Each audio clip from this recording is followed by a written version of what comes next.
नमस्कार दोस्तों, मेरा नाम है प्रदीप। स्वागत है आपका स्टडी सर्च पॉइंट के यूट्यूब चैनल पर।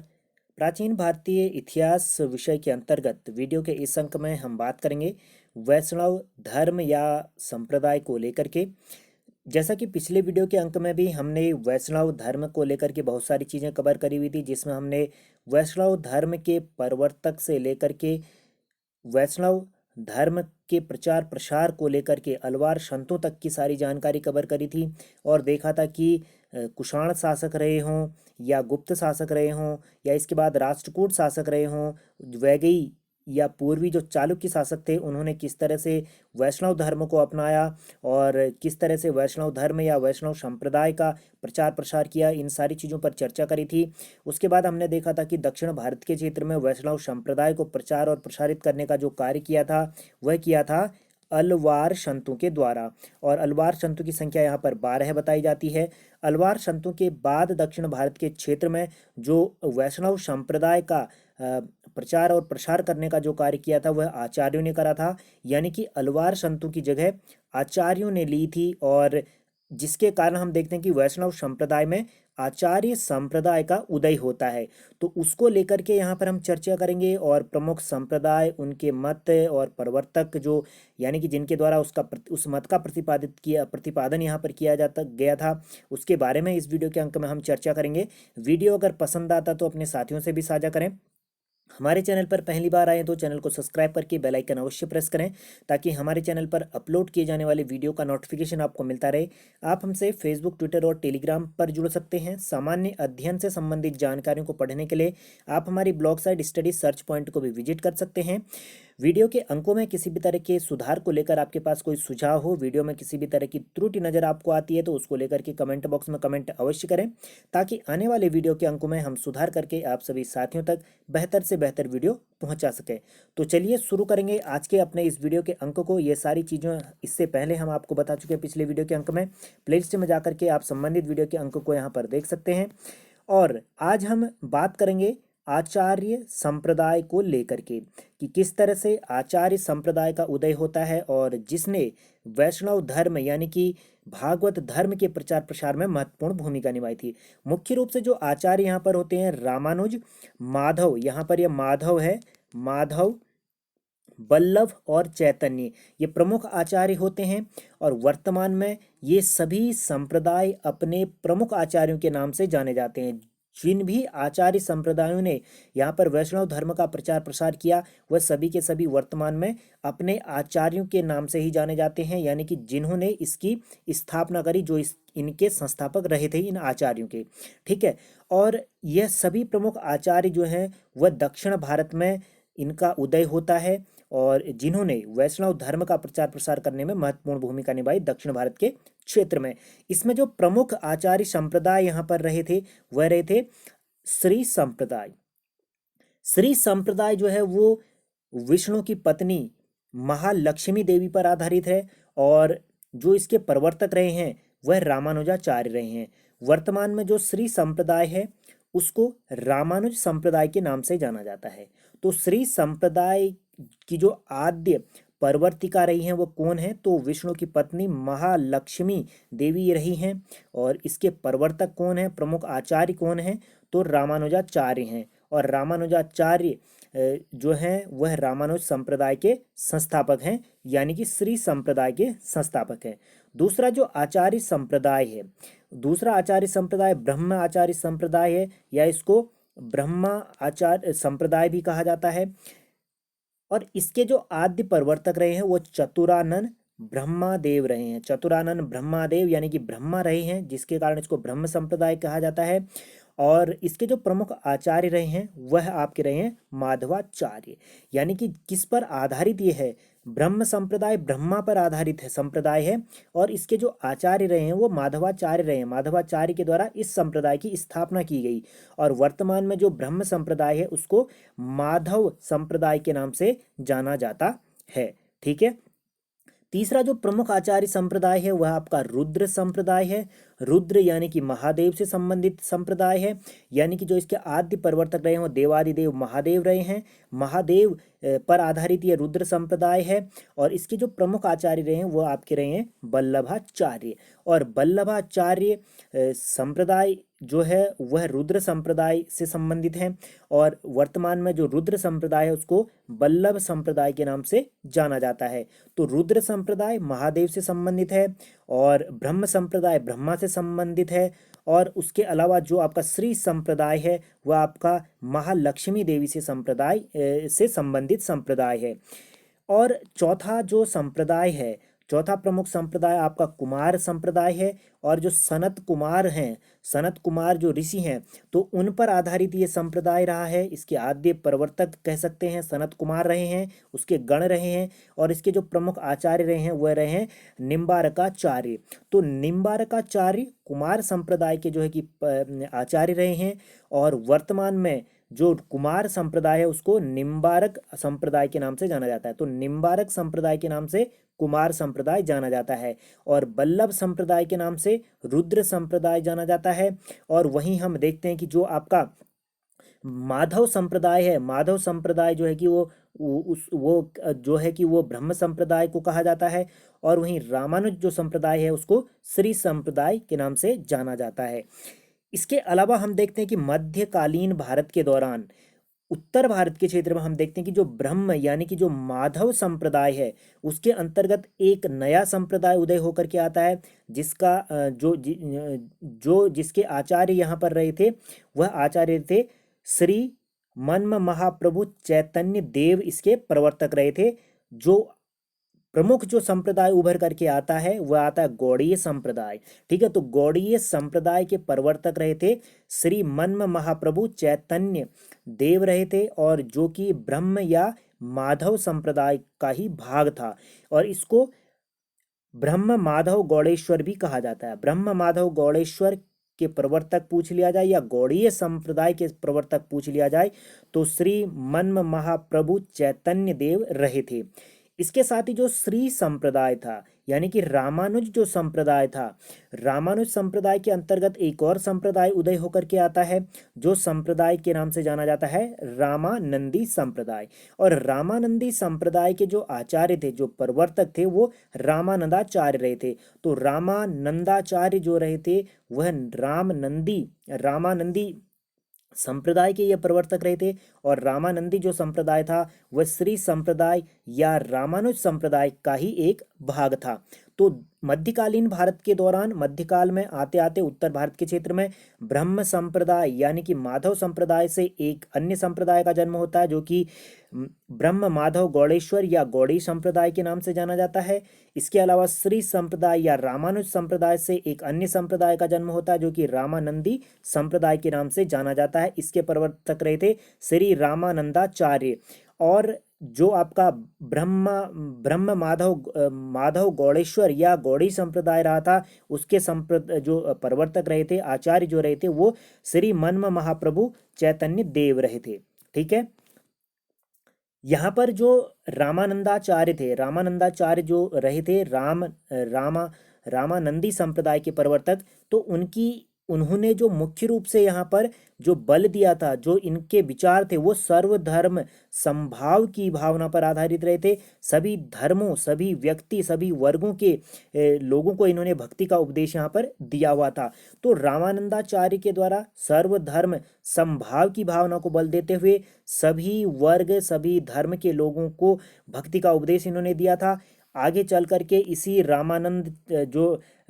रामानंदी संप्रदाय था उसमें, या रामानंद जो संप्रदाय था उसमें गोस्वामी तुलसीदास होते हैं जिन्होंने रामचरितमानस की इन्होंने रचना करी और जन सामान्य तक भगवत महिमा को पहुंचाया, यानी कि विष्णु श्री राम की महिमा को इन्होंने पहुंचाया रामचरितमानस के द्वारा, जो कि रामानंद संप्रदाय या रामानंदी संप्रदाय के से संबंधित रहे थे गोस्वामी तुलसीदास। और गोस्वामी तुलसीदास जो है कि अकबर के समकालीन यहाँ पर रहे हुए थे। ठीक है, तो अकबर के समकालीन गोस्वामी तुलसीदास रहे हुए थे जिन्होंने रामचरितमानस की यहाँ पर रचना की हुई थी।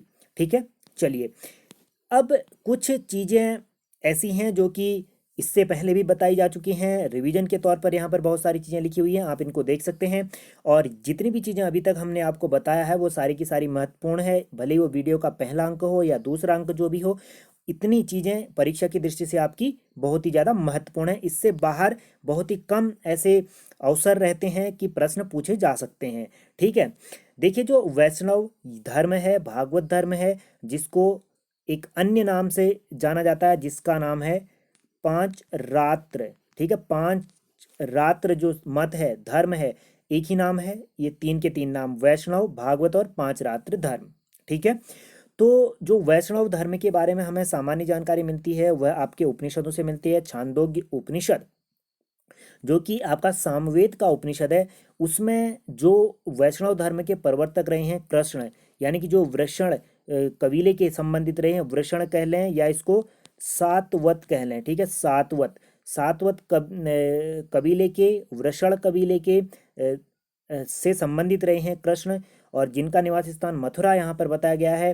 छांदोग्य उपनिषद में इनको देवकी का पुत्र बताया गया है और इनके गुरु का नाम घोर अंगिरस बताया गया है। तो अंगिरस के शिष्य रहे थे कृष्ण और देवकी के पुत्र रहे थे जिन्होंने वैष्णव धर्म की स्थापना की, और ये वृषण कबीले यानी कि सातवत कबीले से ये संबंधित रहे थे। और इसका जो विकास हुआ था वो भगवत धर्म से हुआ था, यानी कि भागवत धर्म से विकास हुआ था वैष्णव धर्म का। ठीक है, और विष्णु के 10 अवतारों के बारे में हमें जानकारी मिलती है मत्स्य पुराण से, और शास्त्रों से हमें 24 अवतारों के बारे में जानकारी मिलती है, जो कि विष्णु के 24 अवतार हैं उनकी जानकारी शास्त्रों से मिलती है। और उसके अलावा मत्स्य पुराण से विष्णु के 10 प्रमुख अवतारों के बारे में जानकारी मिलती है, जो 10 अवतार हैं। इससे पिछले वीडियो के अंक में भी हमने आपको बताया था, यहाँ पर भी आप देख लीजिए, मत्स्य, कच्छप, वराह, नरसिंह, वामन, परशुराम, राम, कृष्ण, बुद्ध और कल्कि।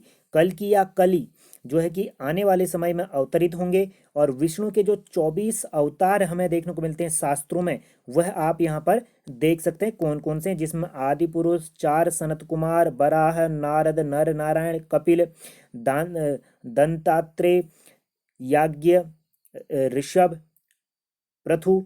इस तरह से ये सारे नाम आप देख सकते हैं। ज़्यादा यहाँ पर आपको याद करने की जरूरत नहीं है, यहाँ से प्रश्न पूछे भी नहीं जाते हैं। ठीक है, वैष्णव धर्म का जो प्रमुख विशेषता है, जो प्रमुख इसने महत्व दिया है या जिस बात पर इसने बल दिया है, वह दिया है भक्ति पर। यहाँ पर नवधा, ठीक है, नवधा भक्ति पर इन्होंने बल दिया है। तो नवधा भक्ति किस धर्म के द्वारा, किस संप्रदाय के द्वारा नवधा भक्ति पर बल दिया गया है? तो वैष्णव धर्म भागवत संप्रदाय के द्वारा, भागवत धर्म के द्वारा नवधा भक्ति पर बल दिया गया है। और ऋग्वेद में जो वैष्णव विचारधारा है उसके बारे में जानकारी मिलती है। और वैष्णव धर्म से संबंधित जो प्रमुख ग्रंथ है आप स्क्रीन पर देख सकते हैं। बहुत बार ये प्रश्न में पूछा भी गया है कि कौन सा ग्रंथ वैष्णव धर्म से संबंधित है या कौन सा शैव से संबंधित है, ये सारी चीज़ें आपको ध्यान देनी है। तो ये सारे के सारे जो ग्रंथ यहाँ पर हैं वो वैष्णव धर्म से संबंधित है। इसमें ईश्वर संहिता हो, भले ही जो है कि पाद में तंत हो, विष्णु संहिता हो, शतपथ ब्राह्मण हो, ऐत्रेय ब्राह्मण हो, महाभारत, रामायण और विष्णु पुराण, ये सारे के सारे वैष्णव धर्म से संबंधित ग्रंथ हैं। और जो वैष्णव धर्म है, प्रत्येक धर्म का, प्रत्येक कह सकते हैं कि प्रत्येक संप्रदाय का, प्रत्येक मत का एक अपना मानने का नज़रिया होता है। किसी भी चीज़ पर विश्वास करने का उसका एक अपना तर्क होता है, अपना एक मत होता है, और उस चीज़ को एक फॉलो करते हुए चलते हैं। तो इसी तरह से वैष्णव धर्म के अंतर्गत, भागवत धर्म के अंतर्गत जो है कि हम देखते हैं कि इसके एक कुछ संस्कार हैं, यानी कि इसका एक अलग से जो सामाजिक कल्चर है, या कह सकते हैं कि जो वैष्णव मत को मानते हैं, वैष्णव धर्म को मानते हैं, तो उन लोगों को देखते ही उनकी कुछ ऐसी शारीरिक, कह सकते हैं कि सामाजिक या शारीरिक जो है कि बनावट है, जो कि उनको देखते ही पहचाना जा सकता है कि ये वैष्णव मत के हैं या शैव मत के हैं या अन्य मत के हैं। इसमें जो सबसे पहले हम देखते हैं कि वैष्णव मंदिर जो हैं उनमें विष्णु, राम और कृष्ण की मूर्तियां हमें देखने को मिलती हैं। और वैष्णव मत की जो सबसे बड़ी उपलब्धि है, ये एकेश्वरवाद के प्रति कट्टरवाद नहीं है। इसमें कट्टरवाद नहीं है, एकेश्वरवाद के प्रति इसका कट्टर भाव नहीं है। और जो वैष्णव मंदिर हैं उसमें विष्णु, राम और कृष्ण की मूर्तियां हमें देखने को मिलती हैं, यानी कि ये एकेश्वरवाद के प्रति कट्टर नहीं है आपका वैष्णव धर्म।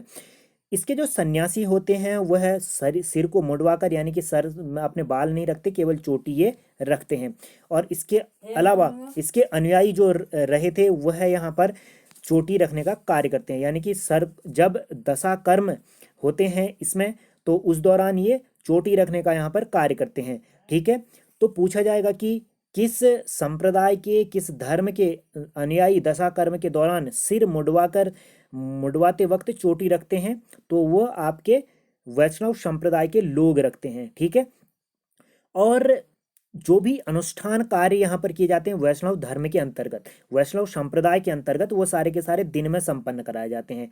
साथ ही साथ वैष्णव संप्रदाय को मानने वाले लोग जो हैं वो सात्विक मंत्रों को महत्व देते हैं, यानी कि भक्ति को महत्व देते हैं, मंत्रों के उच्चारण को ये महत्व देते हैं। ठीक है, सात्विक मंत्रों को महत्व देते हैं, भक्ति को महत्व देते हैं, और दिन में ये सारे अनुष्ठान कार्य कराते हैं।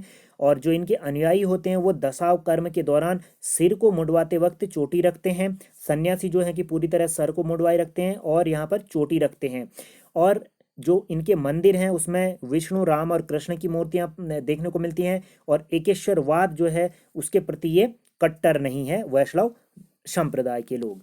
ठीक है, वैष्णव संप्रदाय के लोग जो हैं कि जनेऊ धारण करते हैं, पीले वस्त्र ये पहनते हैं, साथ ही साथ इनके हाथ में कमंडल और दंडी ये होती है। ठीक है, कमंडल और दंडी हाथ में रखते हैं, पीले वस्त्र धारण करते हैं, जनेऊ को ये धारण करते हैं।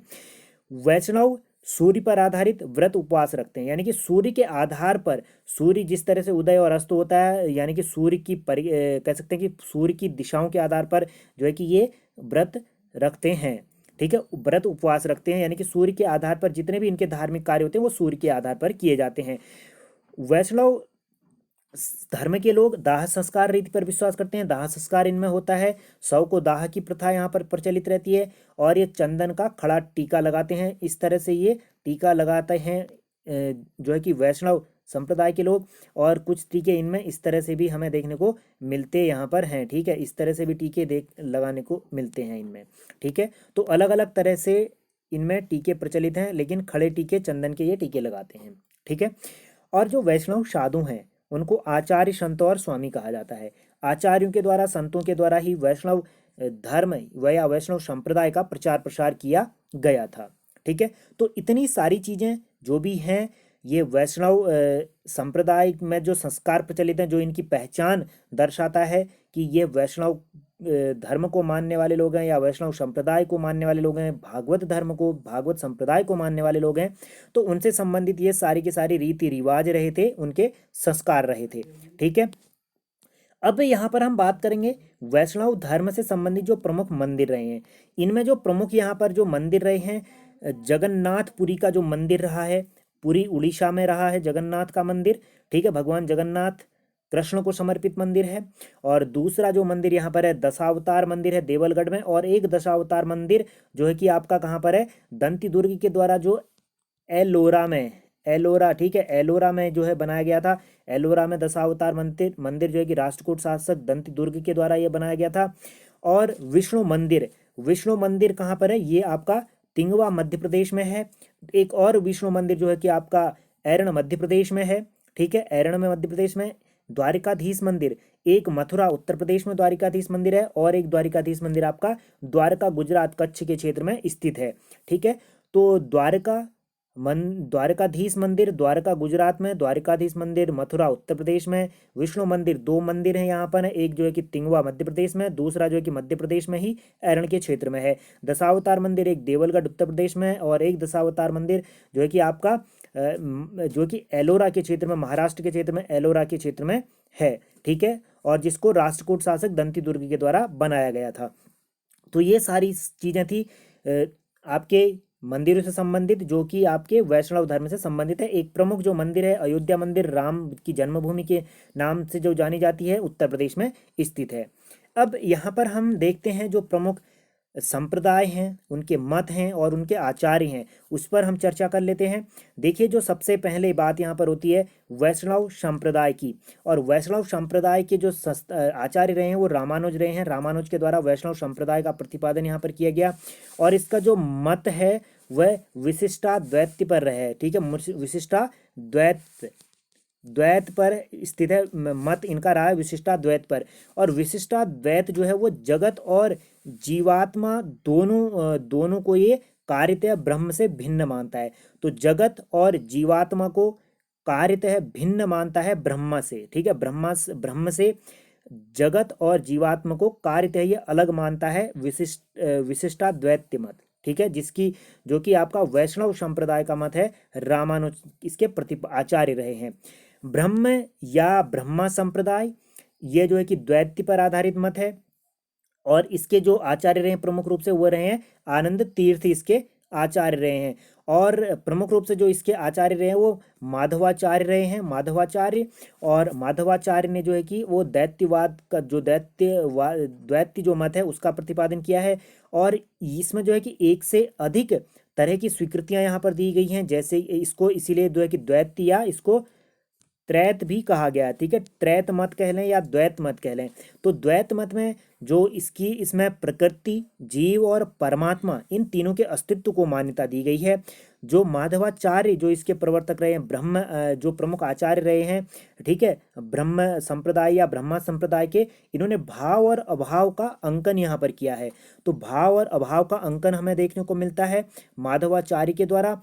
और साथ ही साथ यहाँ पर प्रकृति, जीव और परमात्मा तीनों के तीनों का अस्तित्व यहाँ पर दिखाया गया है, दर्शाया गया है। इसीलिए इसको द्वैत मत इसको कहा जाता है। इसीलिए इसको त्रैत मत भी कहा जाता है, क्योंकि इसमें देखते हैं प्रकृति, जीव और परमात्मा तीनों के अस्तित्व को मान्यता दी गई है द्वैत मत में, ठीक है। अगला जो मत संप्रदाय आता है रुद्र संप्रदाय आता है। रुद्र संप्रदाय में जो प्रमुख जो आचार्य रहे हैं वो आपके वल्लभाचार्य रहे हैं, और वल्लभाचार्य और रहे हैं। और जो रुद्र संप्रदाय है वह शुद्ध द्वैत पर आधारित रहा है, ठीक है, शुद्ध द्वैत पर आधारित रहा है। शुद्ध द्वैत क्या है? यह जो है कि एक अद्वैतवाद का सिद्धांत जो था, ठीक है, उससे ये भिन्न रहा है। और जैसा कि जो आपका केवलाद्वैत मत था उसमें संपूर्ण जगत को मिथ्या कहा गया है, लेकिन शुद्ध दैत्यवाद जो है उसमें जो कहा गया है कि जो कह सकते हैं कि जो आपका माया संबंधित जो रहित नितांत है शुद्ध ब्रह्म को यहाँ पर जगत का कारण मात्र माना गया है, ठीक है। यानी कि ब्रह्म को जगत मात्र का कारण इसमें माना गया है। माया संबंध रहित, माया से रहित इसको माना गया है शुद्ध दैत्यवाद में। और जगत को जो ब्रह्म को यहाँ पर जगत का एकमात्र कारण माना गया है इस शुद्ध दैत्यवाद में, ठीक है। और रुद्र संप्रदाय का ये मत रहा है। सनत संप्रदाय की बात करें, सनत संप्रदाय में प्रमुख जो आचार्य रहे हैं, प्रवर्तक आचार्य जो है निम्बार्काचार्य रहे हैं। और इसका जो मत है वह द्वैत जो कि द्वैत यहाँ पर है, ठीक है, द्वैताद्वैत, ठीक है, द्वैताद्वैत ये मत रहा है इनका। और इस द्वैताद्वैत मत में क्या है कि जो इसको हंस, देवर्षि, सनकादि संप्रदाय के नाम से भी इसको जाना जाता है। हंस संप्रदाय कैसे, ठीक है, हंस संप्रदाय, देवर्षि संप्रदाय, सनकादि संप्रदाय के नाम से जाना जाता है। और इस संप्रदाय को एक और नाम जाना जाता है स्क्रीन में लिख रहा हूं मैं, भेदवाद, ठीक है, भेदवाद संप्रदाय भी इसको कहा जाता है। तो भेदवाद संप्रदाय इसको कहा जाता है। और जो सनकादि ऋषि हैं, सनकादि ऋषि जो है कि सनत कुमारों का जो गण से इसके जो है कि पर आधारित ये संप्रदाय रहा है, ठीक है, सनत संप्रदाय। तो जो सनकादि ऋषि हैं उन्होंने जो विष्णु का हंसावतार था, हंसावतार से ब्रह्म ज्ञान की निगूढ़, ठीक है, निगूढ़ शिक्षा ग्रहण करके उसका जो प्रथमोपदेश जो दिया था वो अपने शिष्य देवर्षि नारद को यहाँ पर दिया था, ठीक है। तो इसमें जो कह सकते हैं जो द्वैताद्वैत जो मत है उसमें सनकादि ऋषियों के द्वारा विष्णु के भगवान कृष्ण के भगवान विष्णु के जो है कि हंसावतार से लेकर के ब्रह्म ज्ञान की जो है निर्गुण शिक्षा को ग्रहण करने का जो प्रथम उपदेश था वो अपने शिष्य देवर्षि नारद को यहाँ पर दिया हुआ था, ठीक है।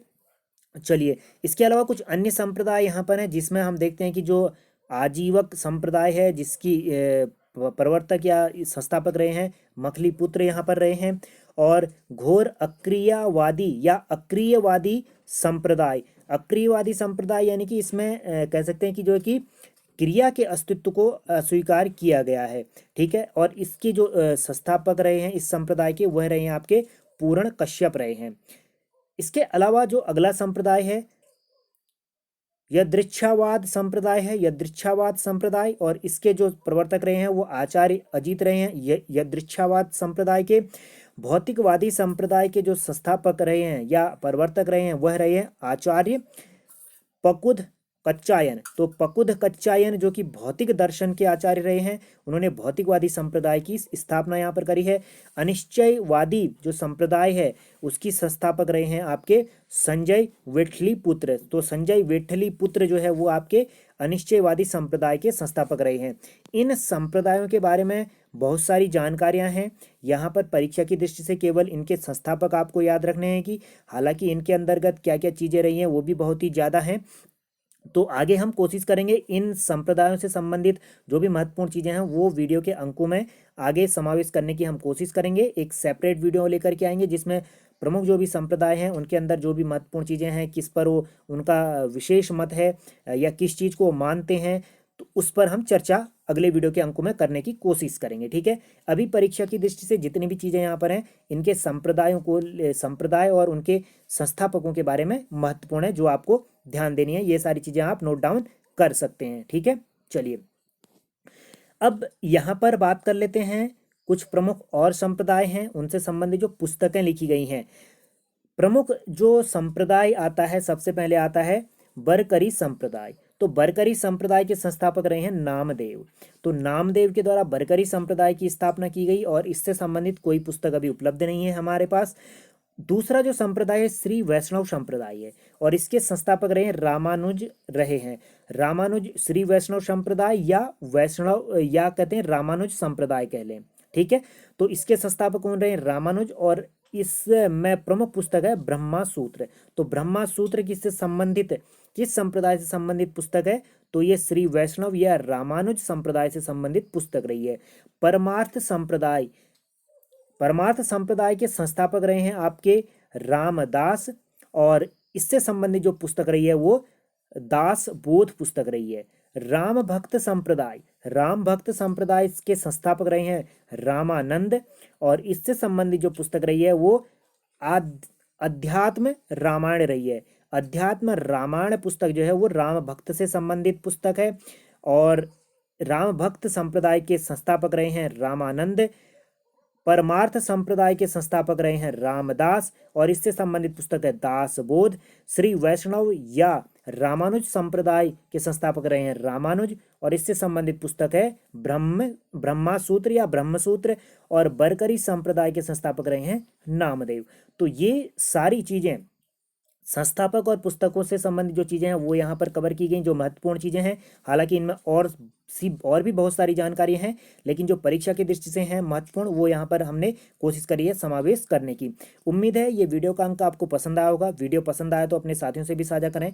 हमारे चैनल पर पहली बार आए तो चैनल को सब्सक्राइब करके बेल आइकन को अवश्य प्रेस करें ताकि हमारे चैनल पर अपलोड किए जाने वाले वीडियो का नोटिफिकेशन आपको मिलता रहे। वीडियो के संदर्भ में किसी भी तरह के सुधार को लेकर आपके पास कोई सुझाव हो तो कमेंट बॉक्स में कमेंट अवश्य लिखें। मिलेंगे प्राचीन भारतीय इतिहास विषय के क्रम को आगे बढ़ाते हुए वीडियो के अगले अंक में। तब तक के लिए घर पर रहें, सुरक्षित रहें, अपने अपनों का ध्यान रखें। मिलते हैं अपने अगले वीडियो के अंक में। जय हिंद, जय भारत।